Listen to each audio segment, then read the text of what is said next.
Paano kung sabihin ko sa iyo na hindi kakulangan sa sweldo ang tunay na dahilan kung bakit marami pa ring Pilipino ang nahihirapan sa pera? Paano kung ang problema ay hindi maliit na kita, kundi maling paghawak nito? Sa loob ng susunod na ilang minuto, maaring mabago ang paraan ng pagtingin mo sa bawat pisong dumadaan sa iyong kamay. Isang maling desisyon sa pera ay kayang magpabalik sa iyo ng ilang taon sa pag-asenso. Isang tamang diskarte naman ay pwedeng magbigay sa iyo ng kalayaan na matagal mo nang pinapangarap. Maraming tao ang masipag pero kapos pa rin. Maraming negosyante ang kumikita pero laging walang naiipon. May mga empleyadong tumataas ang sahod pero tumataas din ang gastos. Ang totoo, hindi sapat ang sipag kung walang sistema sa paghawak ng pera.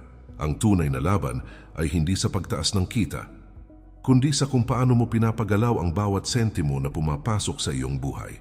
Kung ikaw ay isang empleyado na may pangarap magnegosyo, isang negosyante na gustong palaguin ang kapital, o isang breadwinner na gustong makaahon ang buong pamilya, ang mensaheng ito ay para sa iyo. Hindi ito tungkol sa pagiging kuripot, kundi pagiging matalino. Hindi ito tungkol sa pagtipid lang, kundi sa pagbuo ng pangmatagalang seguridad. Dahil sa mundo ng pera, ang may disiplina ang siyang tumatagal at ang may kaalaman ang siyang tunay na umaangat.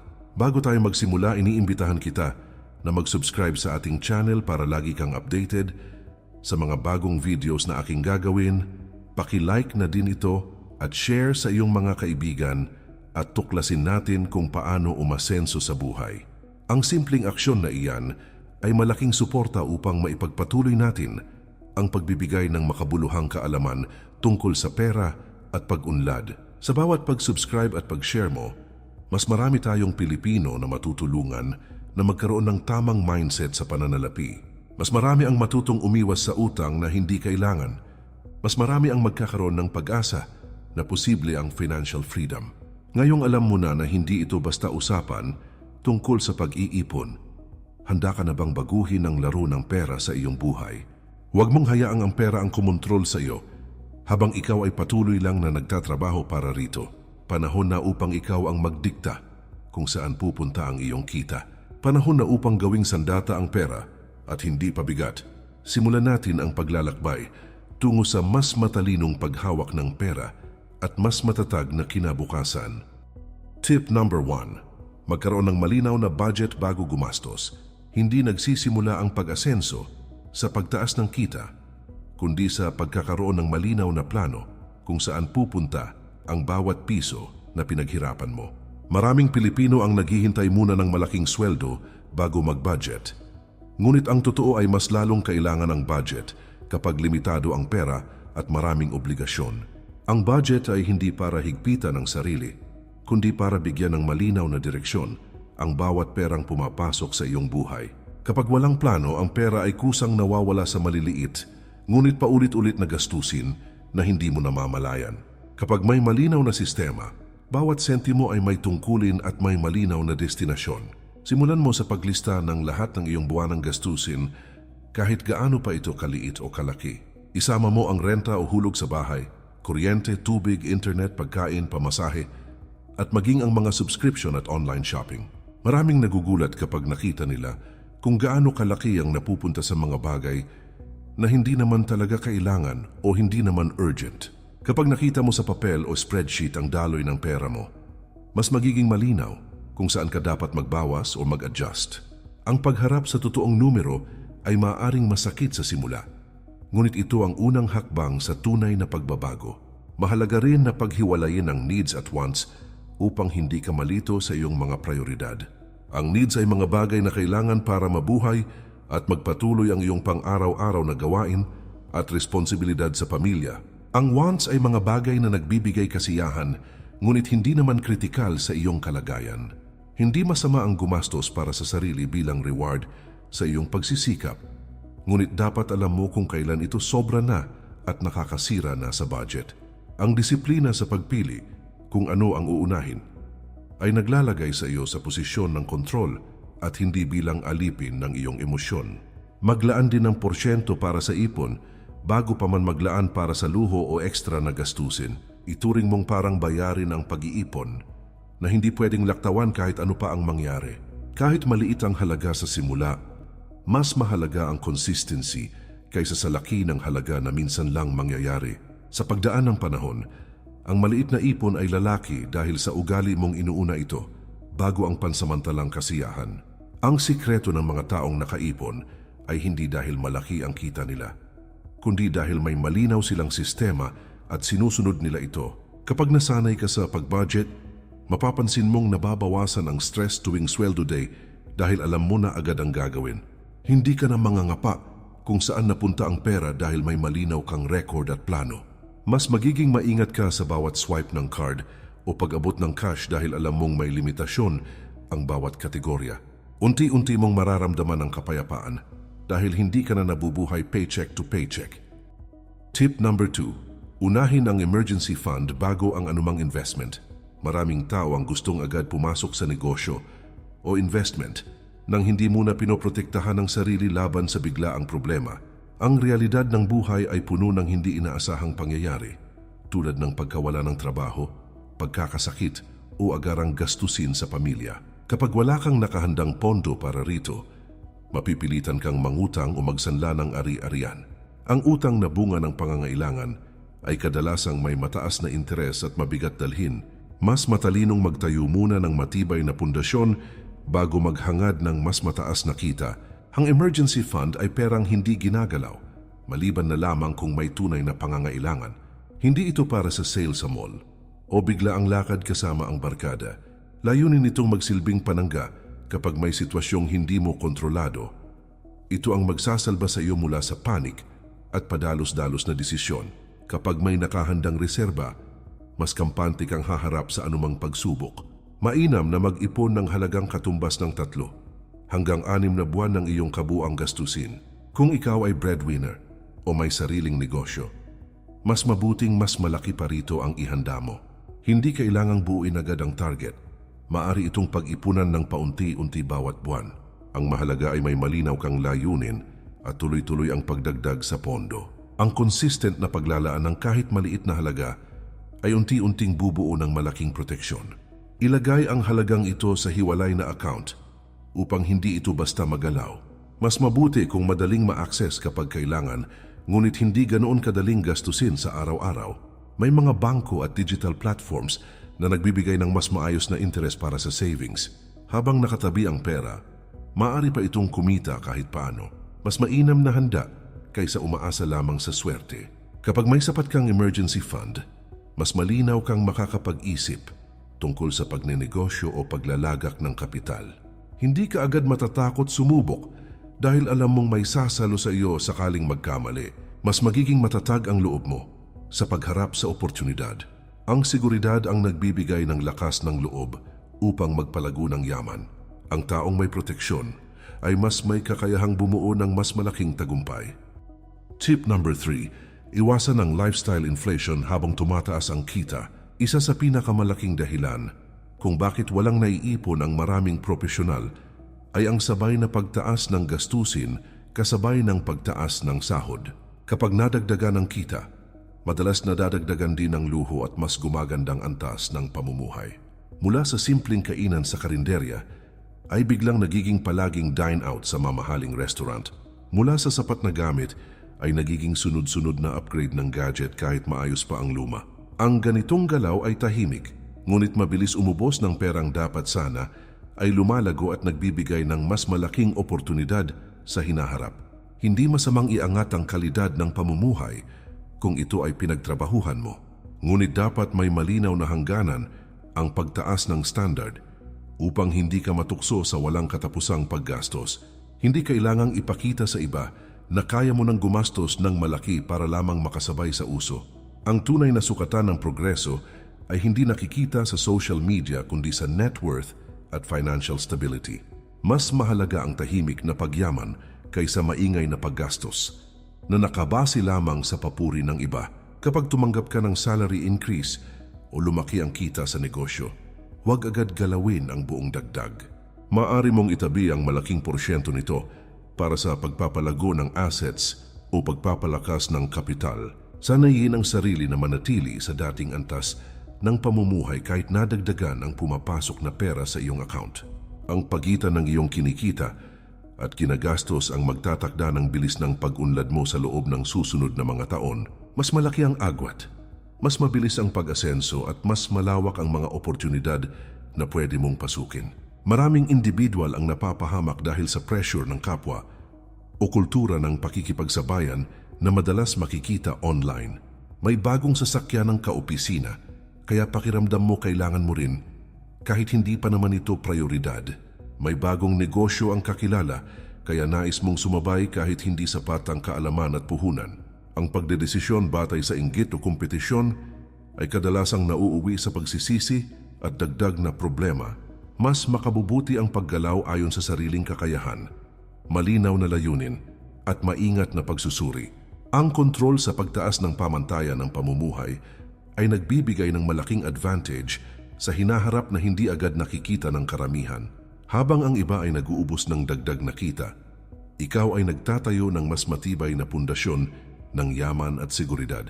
Dumadami ang iyong investments, lumalaki ang iyong reserves, at tumitibay ang iyong posisyon sa larangan ng pananalapi.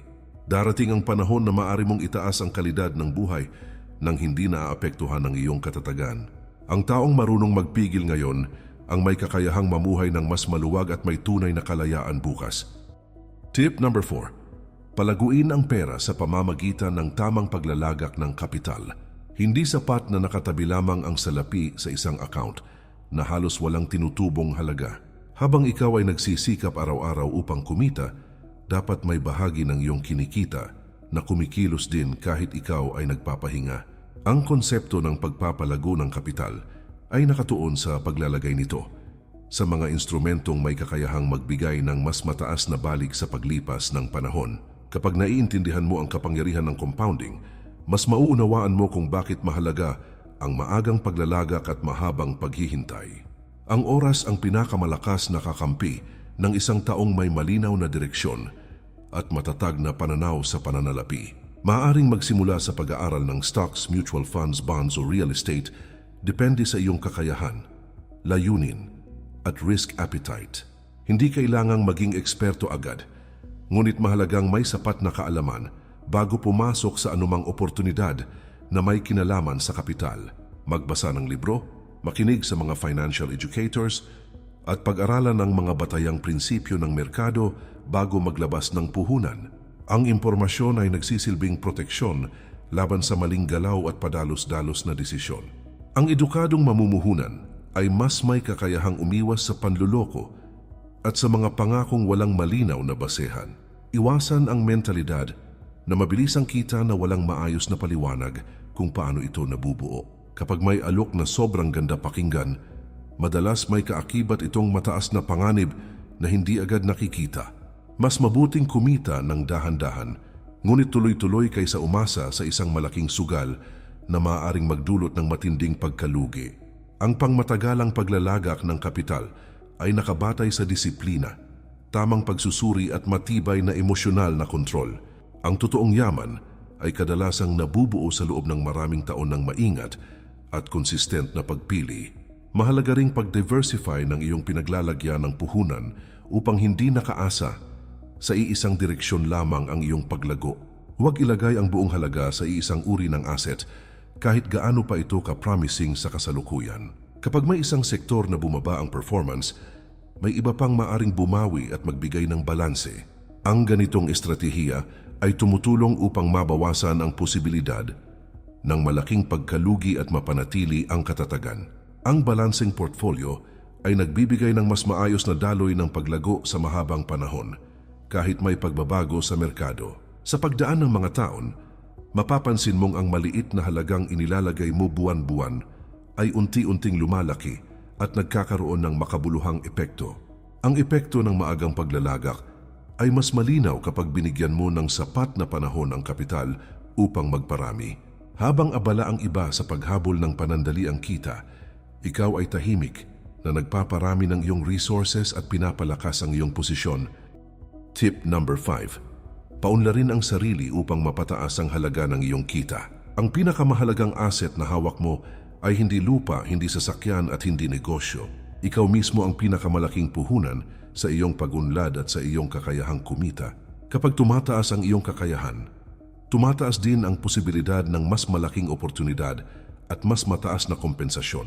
Ang merkado ay palaging nagbibigay ng mas malaking bayad sa mga taong may specialized na kaalaman at konkretong resulta. Ang pag-invest sa sarili ay may balik na hindi kayang tapatan ng kahit anong material na bagay o panandaliang kita. Maglaan ng oras upang mag-aral ng bagong kasanayan na may mataas na demand sa kasalukuyang ekonomiya. Maaaring ito ay digital skills, communication mastery, leadership development, financial literacy, o technical expertise. Sa panahon ngayon, napakaraming online courses, webinars at training na maaaring pagpilian.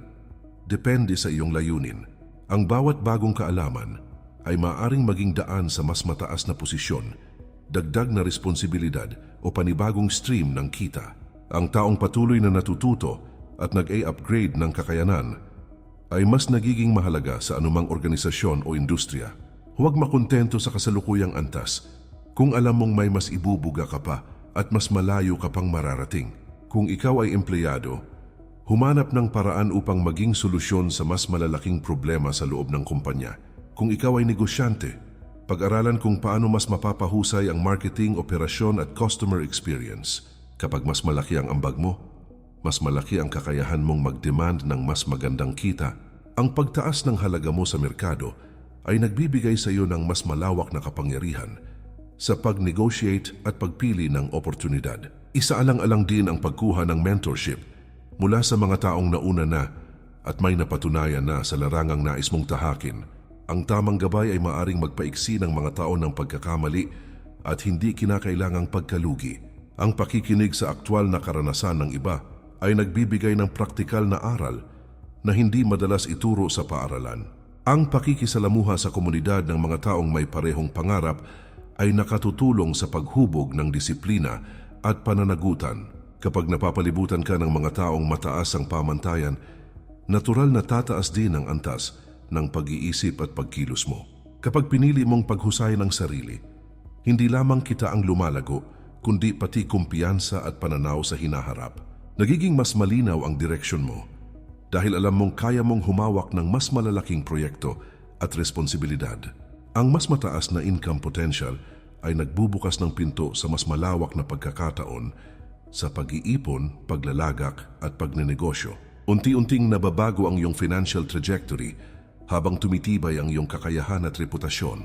Ang taong hindi tumitigil sa pag-unlad at pag-aaral ang may pinakamalaking tsansa na makamit ang mas matatag at mas progresibong tagumpay sa pananalapi. Tip number 6. Kontrolin ang utang at gamitin lamang ito bilang estratehikong kasangkapan. Ang pagkakautang ay hindi agad masama kung ito ay ginagamit ng may malinaw na layunin at konkretong plano sa pagbabayad. Subalit kapag naging padalos-dalos ang pangungutang, mabilis nitong sinisira ang daloy ng iyong pananalapi at mental na kapayapaan. Maraming Pilipino ang nalulubog sa obligasyon dahil sa impulsive na pagbili gamit ang credit card o madaling ma-access na online lending platforms. Ang mataas na interes at penalties ay unti-unting kumakain sa buwanang kinikita kahit hindi mo ito agad napapansin. Kapag hindi nabantayan, ang maliit na halaga na inutang para sa pansamantalang kasiyahan ay nagiging pangmatagalang pasanin.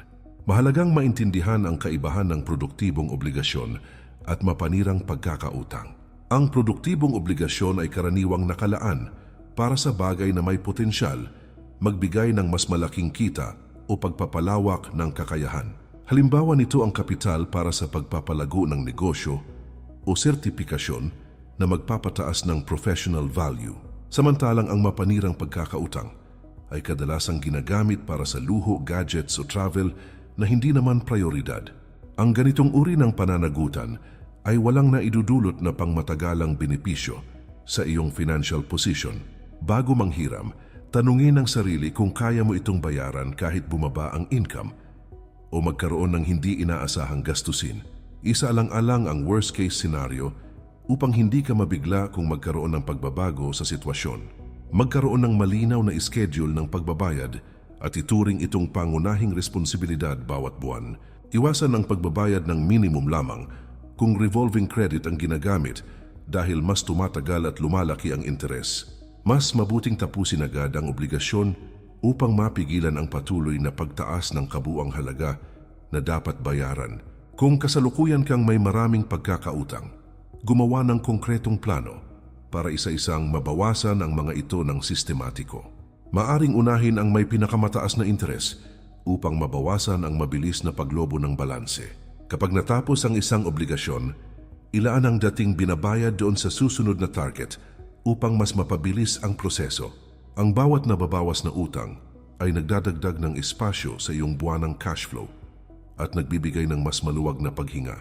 Unti-unti ring bumabalik ang kumpiyansa habang nakikita mong kaya mong kontrolin ang iyong sitwasyon. Kapag natutunan mong hawakan ng maingat ang pangungutang, mas magiging critical ka sa bawat alok na dumarating. Hindi ka madaling matutukso sa zero interest promo kung may nakatagong bayarin o kondisyon. Mas pipiliin mong mag-ipon muna bago kumuha ng bagay na hindi naman agad kailangan.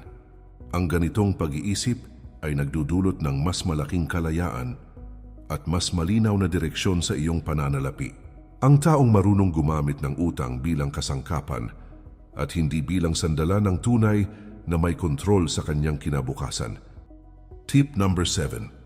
Magkaroon ng maramihang pinagkukunan ng kita upang palakasin ang daloy ng salapi. Ang pag-asa sa isang source ng kita ay parang pagtayo ng bahay sa isang haligi lamang. Kapag nanghina o tuluyang nawala ang haliging iyon, mabilis maapektuhan ang buong estruktura ng iyong pananalapi. Sa kasalukuyang ekonomiya, maraming industriya ang nagbabago at hindi garantisado ang pangmatagalang seguridad sa trabaho. Ang pagkakaroon ng dagdag na pinagkukunan ng kita ay nagbibigay ng mas matibay na proteksyon laban sa hindi inaasahang pangyayari. Mas malakas ang iyong posisyon kapag may higit sa isang daloy ng pumapasok na pera na sumusuporta sa iyong mga pangangailangan. Maaaring magsimula sa maliliit na sideline na tugma sa iyong kakayahan, interes at schedule. Kung ikaw ay may talent sa pagsusulat, disenyo, video editing o pagtuturo, maaari mo itong gawing freelance service online. Kung ikaw naman ay may hilig sa pagbebenta, maaari kang magsimula sa maliit na buy and sell venture o online shop. Ang mahalaga ay may malinaw kang layunin na lumikha ng karagdagang stream ng kita na may potensyal lumago. Kahit maliit sa umpisa, maaari itong maging solidong pundasyon kapag nabigyan ng tamang diskarte at pagtitiyaga. Ang teknolohiya ngayon ay nagbukas ng napakaraming pagkakataon para sa mga Pilipinong handang matuto. May mga digital platforms kung saan maaari kang kumita kahit nasa bahay lamang at may limitadong kapital. Ang social media ay hindi lamang para sa libangan kundi maaari ring maging instrumento sa pagbuo ng brand at negosyo. Kapag natutunan mong gamitin ang internet ng estratehiko, nagkakaroon ka ng access sa lokal at maging global na merkado. Ang pag-adapt sa modernong paraan ng pagkakakitaan ay nagbibigay sa iyo ng kompetitibong kalamangan. Mahalagang pumili ng side income na hindi agad magdudulot ng pagod at pagkawala ng focus sa pangunahing gawain. Hindi kailangan na sabay-sabay ang lahat ng proyekto kung makaapekto naman ito sa kalusugan at kalidad ng output. Mas mainam ang tuloy-tuloy na maliit, ngunit steady na kita kaysa malaki, ngunit hindi sustainable. Bigyang pansin ang maayos na pamamahala ng oras at malinaw na prioridad sa bawat gawain. Ang balanseng diskarte ay susi upang mapanatili ang sigla at maipagpatuloy ang pagbuo ng dagdag na kita sa mahabang panahon.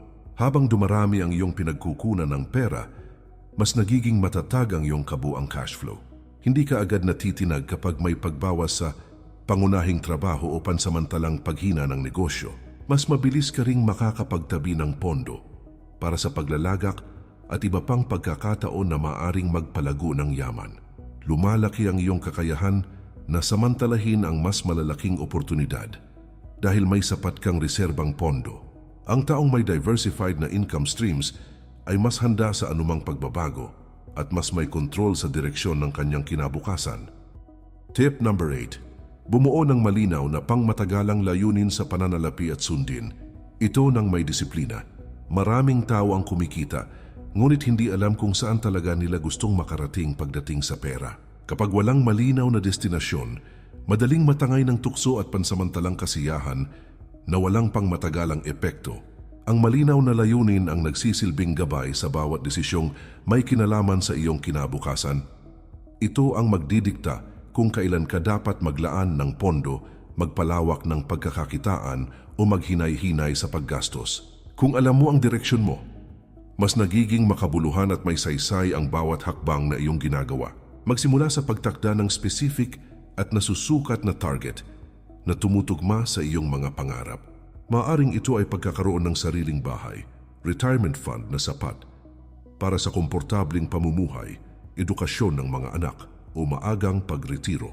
Isulat ang layunin at lagyan ito ng malinaw na timeline upang mas maging konkretong plano kaysa panaginip lamang. Kapag nakikita mo ang target sa papel o digital tracker, mas nagiging seryoso ang iyong commitment araw-araw. Ang malinaw na numero at petsa ay nagbibigay ng sense of urgency at nagpapaalala kung bakit ka nagsisikap. Hatiin ang malaking layunin sa mas maliliit na hakbang na kayang isagawa bawat buwan o bawat taon.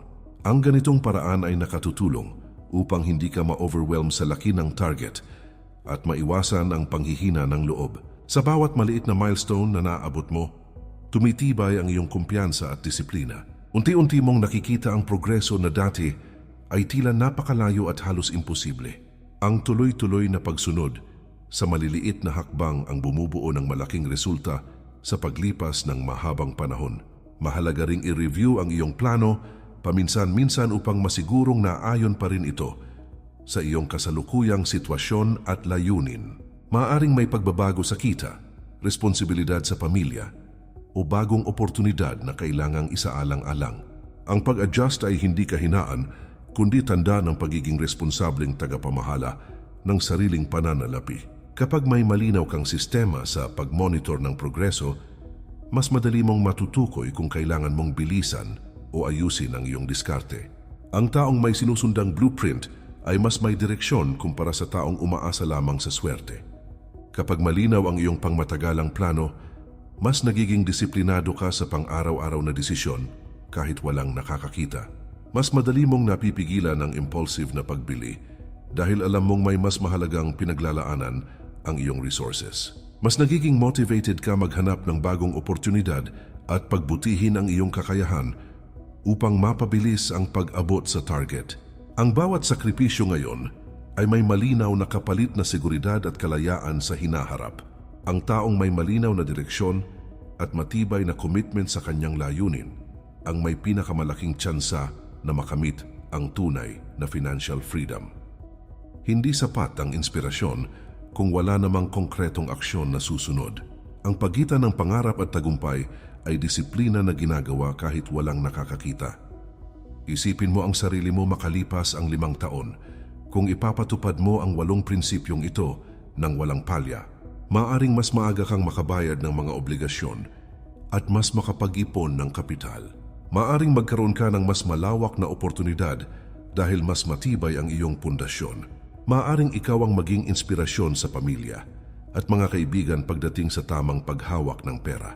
Ang bawat desisyon mo simula ngayon ay may direktang epekto sa bersyon ng sarili mong makikita mo sa hinaharap. Hindi mo kailangang maging mayaman agad upang masabing nag-uumpisa ka ng umangat. Kailangan mo lamang maging mas maingat, mas matalino at mas disiplinado kaysa kahapon. Ang maliliit na pagbabago na inuulit araw-araw ang bumubuo ng malaking resulta sa paglipas ng panahon. Ang pagkontrol sa iyong pananalapi ay pagkontrol din sa direksyon ng iyong buhay. Kapag hawak mo ang pera mo, hawak mo ang mas maraming oportunidad.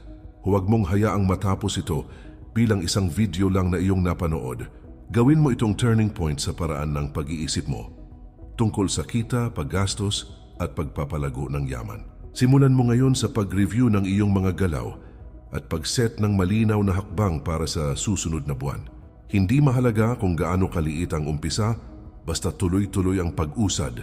Ang consistency ang magdadala sa iyo sa antas na dating pangarap mo lamang.